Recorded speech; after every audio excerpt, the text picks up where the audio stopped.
How difficult was it to take the existing property and make it accessible for fans who haven't watched or haven't read the books? About 11 months worth of difficult. We can laugh now, but we did tell ourselves at the very beginning of the process that we were going to try to work all of the rules of the world build and the universe organically into the show so that the audience could be challenged to ask and answer their own questions, to pick things up along the way. We said we will never be those hacky sellouts who put a saga cell at the beginning explaining everything.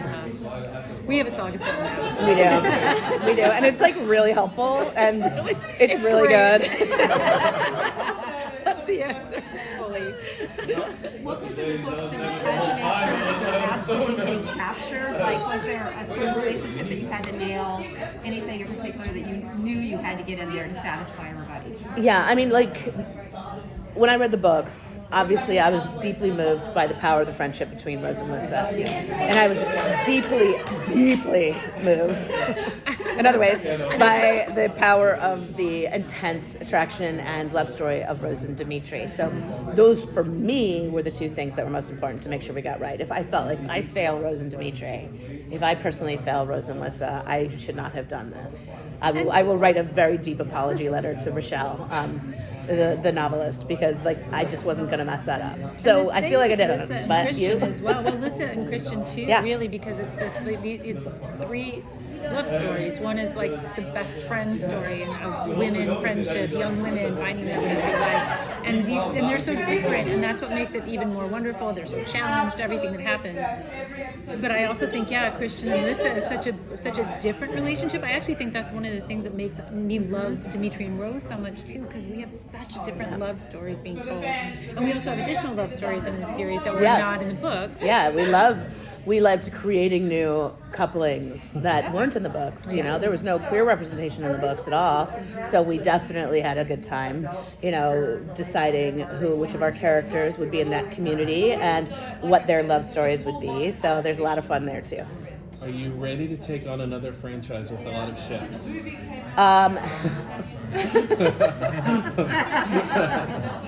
I mean, yes, because if we did our jobs right, that will be the outcome of this experience, and that means people love it. Yeah. And that makes me happy, and I'll just avoid the yelling at me, I'll just keep my comments off for a little while. I think we're going to win a lot of people over too. I feel when I watch it, I'm really drawn into all of these love stories so much.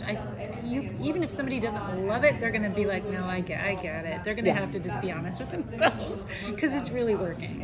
It works on that level that I always discovered well after the fact that Vampire Diaries and Originals worked, which that a woman would sit down, bring her boyfriend in, or her husband, or a daughter would bring her father, or whatever, and suddenly the men are so deeply invested in the show because it does give you it gives you that strong emotional foundation of family and of connection, but also there's a lot of really cool mythology and a lot of great vampire eye candy and great action sequences. So much action in this, tons of action. So it kind of does not, it's not a recipe that we're trying to fill by any means, but it really does tick a lot of boxes for a fully fleshed out audience.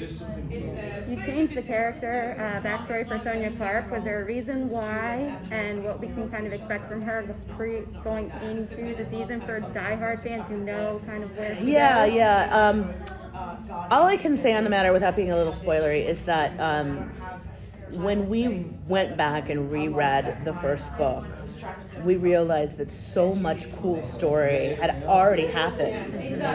Sonia's story had already been told. It was long gone and forgotten, right?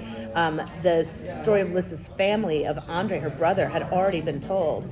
And we thought, well, that's for television, when you could see the pictures and not just read the words, that's actually a wasted opportunity. So we did a lot of telling stories in a different order than you might think. So just because something seems like it's not being represented doesn't mean it's never going to be represented. It's working though. Good. It's working. Good. And there's little hints in there that tell you maybe what we're doing with her. Yeah. Did you stick with just the first book for the first season, or are you bringing in other parts? There are a lot of, well, you can talk Well, about yeah, this. there's elements from all of the books actually. We pull some story way forward because one of the things we liked about telling the story now and the why now of it is it's about a society that's kind of coming apart, a class-based system that's not working and it's challenging everyone, and so that's really resonant now. So the political stuff that's deeper in the series got pulled forward, but there's still all that other story to tell. So again, you'll see it all. It'll just be rearranged. So it's not in the order of the books. But, Yeah, Okay. but we like to make the promise to fans that, like, if there's something that you loved about the books, most likely in the run of this series, if we are allowed to tell the story as long as we want to, you will see it, because we loved it too. Well, I mean, look, without being spoilery about the books for those who haven't read it, but for those who have, I mean, book 3 tells a very, very, very good story. And you don't want the show to end at the end of book 3. And you don't want book 3 to be season 2 necessarily either. Exactly. So we're at least, we're trying to follow that timeline a little bit. Again, I'm being coy just because I don't want to ruin it for anybody else. But I think that we could take it through 3 into 4, and then depending on the world, even beyond that. Yeah, there's a lot of story to tell. Yeah. So I mean, let us not forget there is an entire spin-off series. I mean, Rochelle Mead was Very great busy. writer, Very very busy. busy, very prolific. So how do you find that balance of giving the fans what they want and also telling your own story?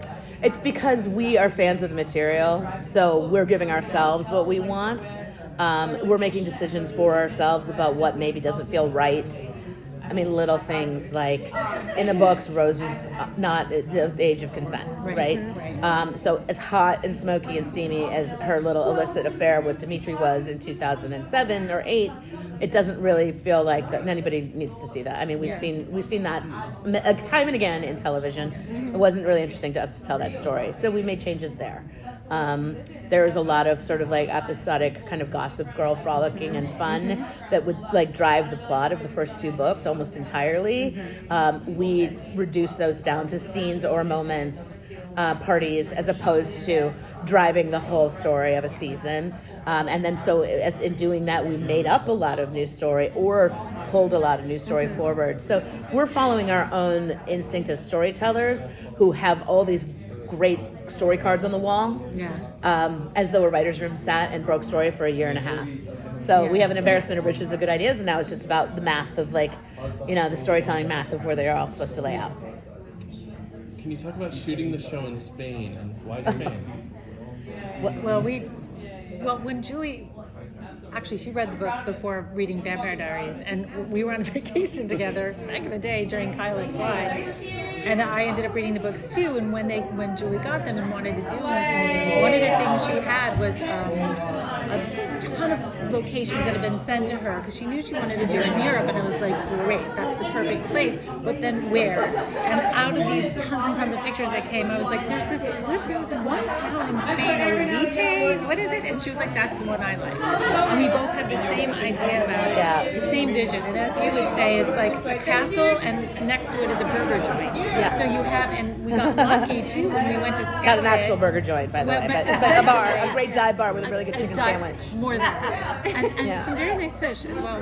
And then when we were there, when we were scouting, and we were up on the turret of this castle, and we went, what? There's some vineyards. We're like, what's that building? And they're like, it's a monastery. It's empty. They're trying to sell it. And we were like, that's it's our boarding the school. Yeah. So everything was serendipity for all of that. So, and wanting to expand the world, make it bigger.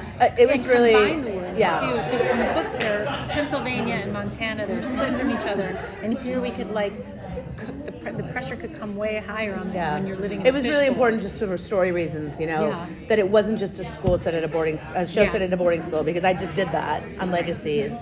And I loved all the Bridgerton opportunities of the royal court, but in the books they only go to the royal court very periodically. And so first thing we did was like, let's put it all under one roof.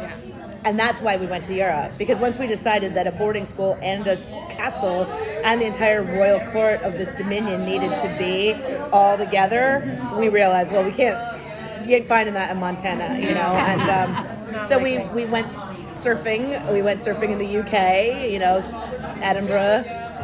We're looking at all the Harry Potter castles, and then somebody from Shondaland, actually, who is friendly with Emily Cummins, another producer on this project, said, have you guys ever thought about Spain? Because we shot Starcrossed there and had the time of our lives. And lo and behold, when we looked into Spain, this setting that now we shot the show in was one of the first things our eyes Yeah, it was were drawn really to. It was unique, really, and it didn't look like didn't something look you'd like seen Harry before. Potter. Yeah. It didn't look like a world that you lived in before at all, and that's why we loved it. It was important. Great, thank you. That's a beautiful location. Yeah, it's so pretty to look at. It's really stunning, and you can visit. It's open to the public. Yeah, you go to Olite, you go. 45 minutes out of Pamplona. It's beautiful, and they're really nice. There's like everybody was so friendly. Well, congratulations.